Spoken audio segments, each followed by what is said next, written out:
So hello student, welcome to this channel. So जैसा कि मैंने आपको पिछली क्लास में बोला था कि हम नेक्स्ट लेक्चर जो है वो जो नेक्स्ट लेक्चर हम जो है बनाने वाले हैं पीवाईक्यू पे, जो भी नीट के क्वेश्चंस आए हैं सेल साइकिल एंड डिवीजन से उसके ऊपर। तो आज के जो लेक्चर है उसमें हम कंप्लीटली जो भी नीट के प्रीवियस ईयर क्वेश्चंस है उसके बारे में डिस्कस करेंगे। कम से कम मैं आपके लिए 9 क्वेश्चंस ऐसे लेकर आए जो नीट 2022, 2023, 2024 में पूछे जा चुके हैं, और जो कि आई थिंक मुझे लगता है अगर आपने लेक्चर बहुत अच्छे से देखा है तो आप बहुत इजीली उन क्वेश्चनों को सोल्व कर पाओगे। So let's start with the question first. So in question first, the question one is, which of the following never occurs during mitotic division?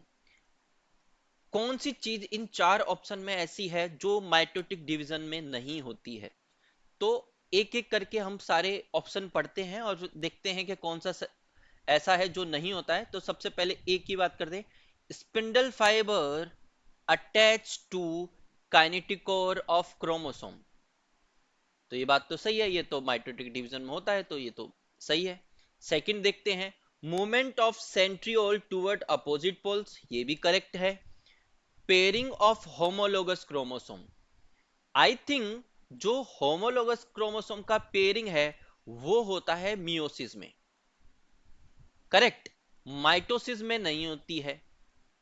तो इसकी वजह से जो पहला जो सी वाला ऑप्शन है वो हो जाता है गलत, क्योंकि pairing of homologous chromosome it happen in the meiosis first, in prophase first, correct. So the option C is completely a wrong statement. Now let's move to the D option. Coiling and condensation of chromatids. Yes, coiling and condensation of chromatids happen in mitotic division. So the correct answer is C. This is very simple, very simple question. Correct. So let's move to the next question. Okay, here you have two statement. First statement is, during G0 phase of cell cycle the cell is metabolically inactive. नहीं, ऐसा नहीं होता है। अगर कोई भी cell G0 phase में जाता है, ठीक है, तो इसका मतलब ये नहीं है कि सेल मेटाबॉलिकली इनएक्टिव हो जाएगा। वो मेटाबॉलिक एक्टिव ही रहता है, इनएक्टिव नहीं होता है। जैसे कि मैं आपको एग्जांपल बताता हूं। जैसे मान लो न्यूरॉन सेल है, चलो न्यूरॉन्स तो क्योंकि ये तो हमेशा जी नॉट फेज में रहते हैं। हम लिवर सेल की बात कर लेते हैं, करेक्ट। अगर हम लिवर सेल की बात करें तो लिवर सेल ऐसे सेल्स हैं जो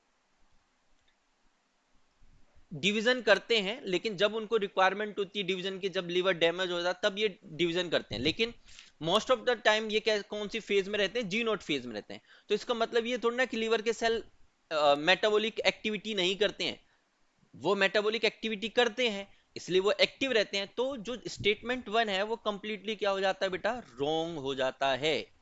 तो स्टेटमेंट वन क्या है? रॉन्ग है। Now let's move to the statement second. The centrosomes undergo duplication during S phase of interphase.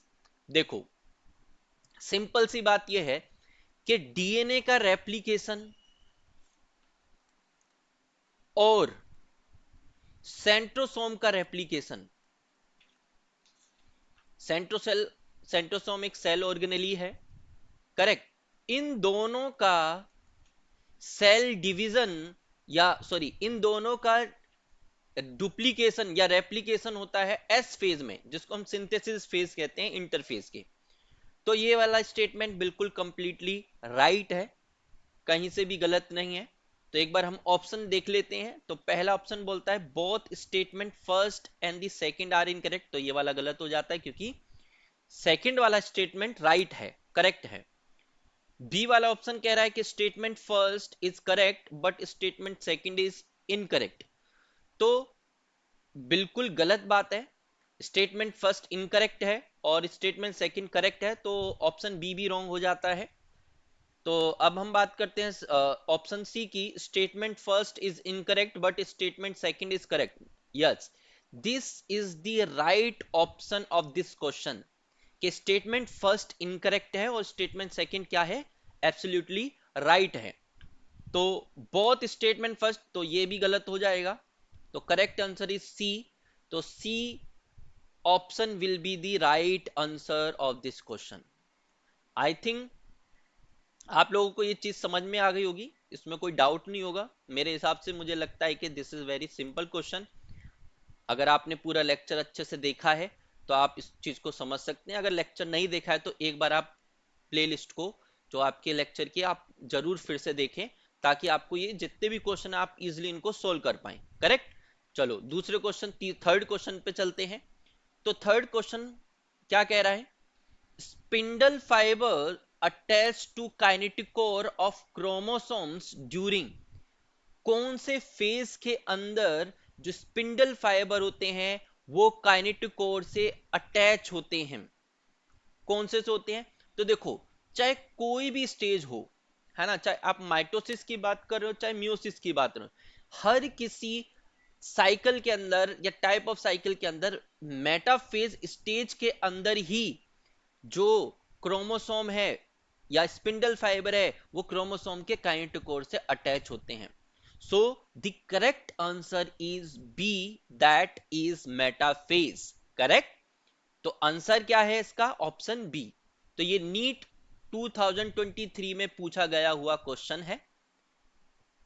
चलिए नेक्स्ट क्वेश्चन। ओके, तो यहां पर आपको कुछ स्टेजेस दी हुई है, ठीक है, और आपको क्या करना है, इन स्टेजेस को एक करेक्ट सीक्वेंस में लिखना है। करेक्ट। आपको क्या करना है, जितने भी आपको स्टेजेस दिए है सेल डिवीजन को, आपको उसको करेक्ट सीक्वेंस में लिखना है। तो सभी को पता है कि सबसे पहले कौन सी स्टेज आती है? सबसे पहले स्टेज आती है गैप वन फेज। करेक्ट। तो सबसे पहले आएगा ई। ई के बाद में कौन सा आता है? एस फेज, मतलब सिंथेसिस फेज। तो सी। एस फेज के बाद आता है G2 फेज, मतलब गैप टू फेज। तो ए। गैप टू फेज के बाद में आता है कैरियोकाइनेसिस, मतलब डी डी वाला stages. And the last one is cytokinesis, that mean B. अब हम देखते हैं कि ऑप्शन में हमारा ये किससे मैच कर रहा है। देखते हैं। ECADB इसमें है? नहीं, तो ये भी गलत हो जाएगा। इसमें आपको दिख रहा है? नहीं, तो ये भी गलत हो जाएगा। सी में अगर हम देखें तो इसमें है? नहीं, तो ये भी गलत। Yes, D is the correct answer. ECADB is the correct option of this question. And ये क्वेश्चन आपका नीट 2024 में पूछा गया क्वेश्चन है। Okay everyone, so let's move to the next question. The process of appearance of recombination nodules occurs at which sub-stage of prophase first in meiosis? बहुत ही simple सा question है। देखो, आपसे ये पूछा गया है कि कौन सी मियोसिस मियोसिस के प्रोफेस फर्स्ट की कौन सी स्टेज के अंदर आपको रिकॉम्बिनेशन नोड्यूल्स दिखाई देते हैं, है ना। मैंने आपको बताया था कि मियोसिस फर्स्ट स्टेज के अंदर प्रोफेज होता है, और उस प्रोफेज के अंदर आपको मैंने 5 फेजेस बताए थे। वो 5 फेजेस कौन कौन से हैं? पहला फेज आपका है लेप्टोटीन, फिर है जाइगोटीन, फिर आपका पेचाइटिन पेचाइटिन फिर आपका diplotene, and the last one is diakinesis. तो कौन से फेज में आपको रिकॉम्बिनेशन नोड्यूल्स दिखाई देते हैं? तो करेक्ट आंसर है पेचाइटिन। तो पेचाइटिन नाम की जो स्टेज होती है उसमें आपको जो सब स्टेज होती है प्रोफेज फर्स्ट की, पेज 18, उसके अंदर रिकॉम्बिनेशन नोड्यूल्स दिखाई देते हैं जहां पर क्रॉसिंग ओवर होता है। करेक्ट, रिकॉम्बिनेशन को हम क्रॉसिंग ओवर भी कहते हैं। ये नीट 2023 का पूछा गया क्वेश्चन है। Okay, so let's move to the next question. ये आपका नीट 2023 में पूछा गया क्वेश्चन है, which of the following stages of meiosis involve division of centromere. देखो, आपको यहां पर थोड़ा ट्रिकी क्वेश्चन है ये। यहां पर आपको पूछा गया कि मियोसिस की आपको वो स्टेज बतानी है जहां पर सेंट्रोमियर का डिवीजन होता है, सेंट्रोमियर का, ना कि होमोलोगस क्रोमोसोम का। देखो, अगर यहां पर होमोलोगस क्रोमोसोम लिखा होता तो आंसर होता metaphase first, sorry sorry sorry, यहां पर तो आंसर होता एनाफेज सेकंड, सॉरी फर्स्ट, तो आंसर होता एनाफेज फर्स्ट अगर होमोलोगस क्रोमोसोम के डिवीजन की बात करते तो। लेकिन यहां पर बात किया गया है सेंट्रोमियर की डिवीजन का, कि कौन से में सेंट्रोमियर का डिवीजन होता है। तो आपको याद रखना है anaphase second is the phase in which division of centromere occur, क्योंकि यहां पर ही जो दो क्रोमेटिड सेल्स होते हैं, ये मान लो हम बना देते हैं, ये क्रोमेटिड है, तो यहीं पे ही एनाफेज सेकंड के अंदर मियोसिस के स्पिंडल फाइबर इन दोनों को अलग अलग कर देते हैं, यहां से सेंट्रोमियर को बीच में से, तो जिसकी वजह से सिस्टर क्रोमेटिड्स क्या हो जाती हैं, एक दूसरे से सेपरेट हो जाती हैं। तो ये ऐसा किस में होता है, एनाफेज सेकंड में।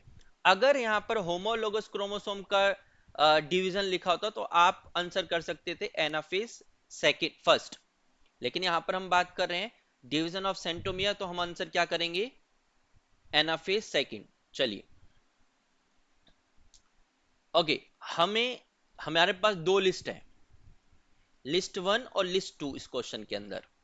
एक में लिस्ट वन में हमें सब फेजेस ऑफ प्रोफेज फर्स्ट दिए हुए हैं, और लिस्ट टू के अंदर हमें स्पेसिफिक करेक्टरिस्टिक्स दी गई हैं प्रोफेज फर्स्ट की।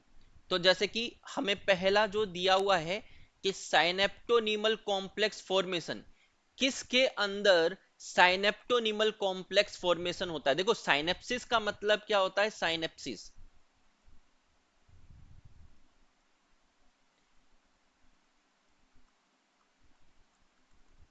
साइनेप्सिस का मतलब होता है जब मेल गैमेट और फीमेल गैमेट आपस में फ्यूज होके एक जाइगोट बनाते हैं, तो इस प्रोसेस को हम साइनेसिस कहते हैं, साइनेप्सिस कहते हैं।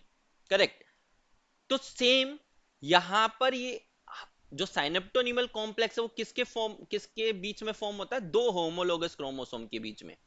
मान लो कि एक होमोलोगस क्रोमोसोम ये है और एक होमोलोगस क्रोमोसोम ये है, इन दोनों के बीच में जब इस तरीके साइनेप्टोनीमल कॉम्प्लेक्स बनता है, करेक्ट, और ये कौन सी स्टेज में बनता है, जाइगोटिन स्टेज में बनता है, तो फर्स्ट वाला मैच करेगा जाइगोटिन से। अब बोला है कॉम्प्लीशन ऑफ टर्मिनाइजेशन ऑफ कियासमाटा, कियासमाटा का टर्मिनाइजेशन कौन सी स्टेज में होता है, वेरी सिंपल, डाइकाइनेसिस स्टेज के अंदर कियासमाटा का टर्मिनाइजेशन होता है, तो सेकंड वाला मैच करेगा इधर। Chromosome look like a thin thread, तो लेप्टोटिन के अंदर आपको ऐसे दिखाई देंगे। और अपीयरेंस ऑफ रिकॉम्बिनेशन न्यूडल्स पेकाइटिन में। तो अब देखो, डाइकाइनेसिस का आंसर है सेकंड, तो यहां ए बी सी डी, तो ए का करेक्ट आंसर है सेकंड, यहां पर है। बी का है फोर्थ, ठीक है, सी का है फर्स्ट, ये भी ठीक है, डी का है थर्ड, ये भी ठीक है, तो करेक्ट आंसर हमारा क्या हो जाता है, थर्ड ऑप्शन, ए का सेकंड, बी का फोर्थ, सी का फर्स्ट, डी का थर्ड। ओके, सो मूव करते हैं नेक्स्ट क्वेश्चन पे। चलिए, यहां पर भी हमें दो स्टेटमेंट दिए हुए हैं। तो पहला स्टेटमेंट पढ़ते हैं, chromosomes become gradually visible under light microscope during leptotene stage. ये तो करेक्ट आंसर है। हमने पढ़ा था मियोसिस फर्स्ट के प्रोफेस फर्स्ट स्टेज के लेप्टोटीन में कि जो क्रोमेटिन फाइबर होते हैं वो अब एक दूसरे से क्या हो जाते हैं, एक दूसरे से क्या हो जाते हैं, कंडेंस हो जाते हैं, और आपको क्रोमोसोम दिखाई देना स्टार्ट हो जाते हैं माइक्रोस्कोप के अंदर लेप्टोटीन स्टेज में। तो ये करेक्ट स्टेटमेंट है। सेकेंड स्टेटमेंट देखते हैं, the beginning of the diplotene stage is recognised by dissolution of synaptonemal complex. ये भी बिल्कुल करेक्ट बात है। जो साइनेप्टोनीमल कॉम्प्लेक्स है उसका डिसोल्यूशन होता है डिप्लोटीन के अंदर। तो दोनों ही ये स्टेटमेंट करेक्ट है। अब हम ऑप्शन में देखते हैं कि किस ऑप्शन में हमें दोनों स्टेटमेंट करेक्ट दिए हुए हैं। तो हमारा जो ऑप्शन ए है, both statement first and second are true, is the correct option. और ये नीट 2024 में पूछा गया क्वेश्चन है। Okay, next question, among eukaryotes replication of DNA take place in. कितना ही सिंपल क्वेश्चन है, नीट 2023 में इतना सिंपल क्वेश्चन पूछा गया। तो सोचो कि यूकैरियोट्स के अंदर रेप्लिकेशन ऑफ डीएनए कौन सी फेज में होता है। बहुत सिंपल, एस फेज के अंदर, जिसको हम सिंथेसिस फेज भी कहते हैं। इसी फेज के अंदर डीएनए का क्या होता है, रेप्लिकेशन होता है। करेक्ट। तो इसी के साथ में हमने जो भी पीवाईक्यू क्वेश्चन थे सेल साइकिल के, जो अभी कुछ 4-5 ईयर के अंदर पूछे गए हैं, वो हमने कंप्लीट कर लिए हैं। अगर आपको ये वीडियो, आपके पीवाईक्यू की वीडियो अच्छी लगी है तो आप कमेंट करके मुझे बताएं, मैं ऐसी आपके लिए और भी पीवाईक्यू वीडियो बनाऊंगा सेल साइकिल की। करेक्ट। तो bye bye everyone, take care. इसी के साथ हम इस लेक्चर को एंड करते हैं।